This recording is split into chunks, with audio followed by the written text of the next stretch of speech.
My husband and I have been married for 6 years and we've been together for 8 years. Let's call him Eric. He is 30 years old, and I am 28 years old. Eric is a really intense person, but he's a good man. He feels his emotions very strongly. If he's sad, he feels really sad.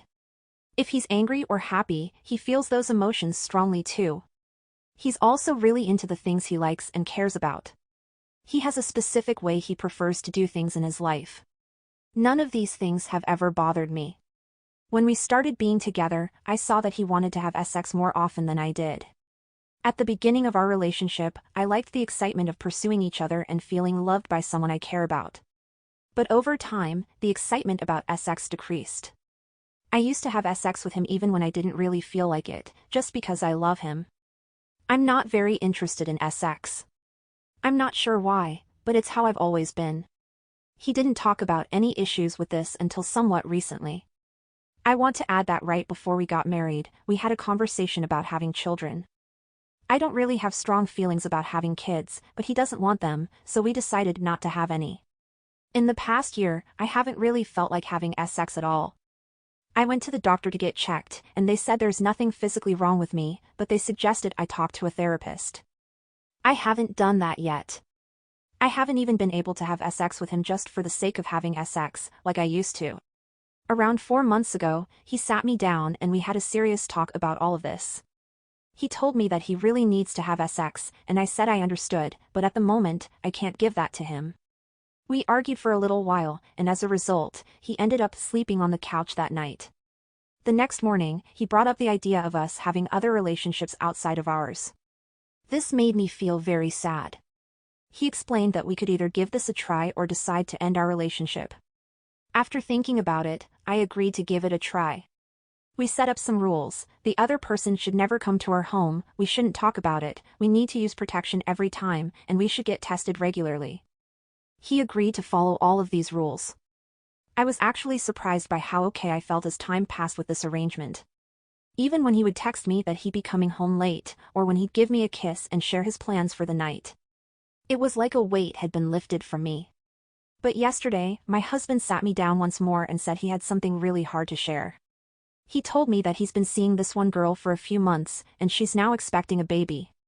I think I felt a bit distant because I could hear him talking, but I couldn't really understand the words he was saying. When I snapped back to reality, I asked if the baby was his and if she intended to keep it. He said yes to both. He wants to be involved in the child's life. I also asked him who the woman was, and he told me. It turns out I know her, not very well, but I recognize her. They got to know each other through a person he works with, and she used to date that person. I've met her a couple of times before, and she's always been kind. She's really beautiful. However, I don't know much about her on a personal level. I'm not sure how much they talked in general, especially after she and his coworker broke up. I don't understand why he chose her. Maybe there was a connection between them that I didn't know about. I never brought it up before. I'm feeling completely shattered. I haven't talked to my family or friends about this yet. I asked him not to tell them either.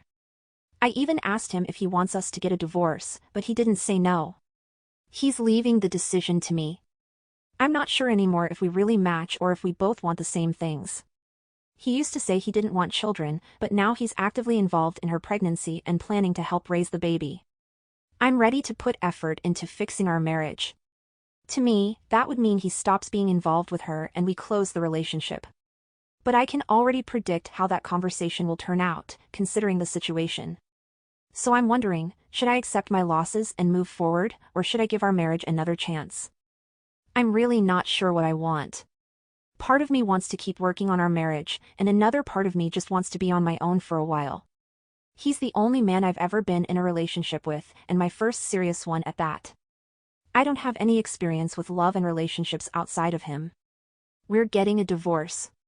Yesterday afternoon, he came home and we had a really long and emotional conversation. I asked him things that I didn't ask before when he first told me about her pregnancy. He confessed that they didn't use protection.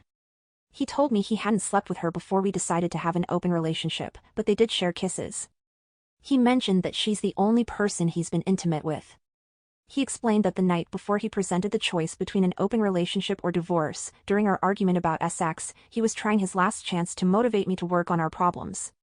He confessed that he should have just asked for a divorce instead of suggesting we open the relationship.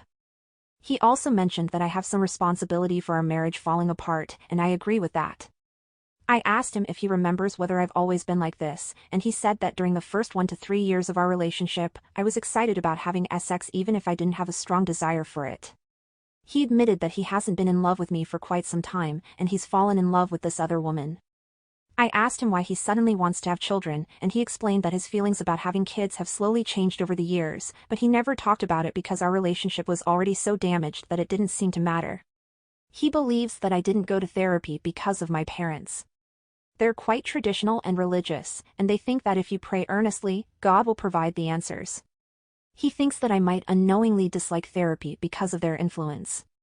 While I might not be the cause of his communication issues, I am accountable for not going ahead with therapy and for not communicating effectively with him. I questioned him about why he didn't decide to divorce me when he realized he wasn't in love with me anymore. He shared that he still loves me, although he was in love with me before and wanted our marriage to succeed. He admitted that when he started getting closer to her, he felt like it might be too late to fix things between us. But there was a part of him that wasn't ready to end our relationship, even though he never expected to fall in love with her. He then asked me if I still loved him, and I replied that I wasn't sure. He said that likely means no. We both agreed that getting a divorce is the best choice for both of us, a decision that will be better for ourselves and for each other. We also decided to make the divorce process as easy as possible. I suggested selling the house, and he agreed. He mentioned that he'll move out before that happens. He said that anything he leaves behind can be kept or sold by me. We didn't talk about things like alimony during our conversation. I'm planning to let my lawyer and his lawyer handle that part. I'm not entirely sure if I'm eligible for it since I have a decent job, and based on what I've read, in my state, this might be enough for a judge to say no to alimony. Unfortunately, the house is under both of our names. We've been sharing the costs of living together, and he has taken me out to dinner and given me flowers on special occasions like Valentine's Day and my birthday. We've also gone on vacations, and he usually pays for those. Maybe I didn't explain this part clearly before. Every month, both of us contribute a set amount of money to our shared account. We use this money to cover expenses like the electric bill, internet, phone bill, and other things that need to be paid. We also save up for house improvements. Right now, I'm feeling kind of numb. I don't think I have the energy left to cry. I still haven't talked to anyone about this. He mentioned that he's going to wait until we involve lawyers to let people know. He thinks it might become complicated with our family and friends once they find out about the situation. I know some people online wanted me to criticize him, but I can't do that. I want things to be as calm as they can be, and I just want this to be done with quickly. I'm trying to figure out why my interest in sex is so low or gone, and once I understand that, when I'm ready to date again, I'll search for someone who matches me better in that way. I'm thinking about learning more about asexuality. Maybe I'll join the subreddit here and read what others share, and perhaps ask for some advice there. When it comes to alimony, I'm unsure, I might not even pursue it. The house we both own is worth around $1 million if we sell it, so half of that would be a lot of money that I'm not sure how to handle. I'll just talk to a lawyer and see what they suggest. Anyhow, that's everything. He's gone now, and I'm lying in bed, still trying to understand it all. Surprisingly, I don't feel angry at him, and I don't hate him. I decided to make a promise to myself to contact a therapist on Monday, and I'm going to stick to that commitment this time.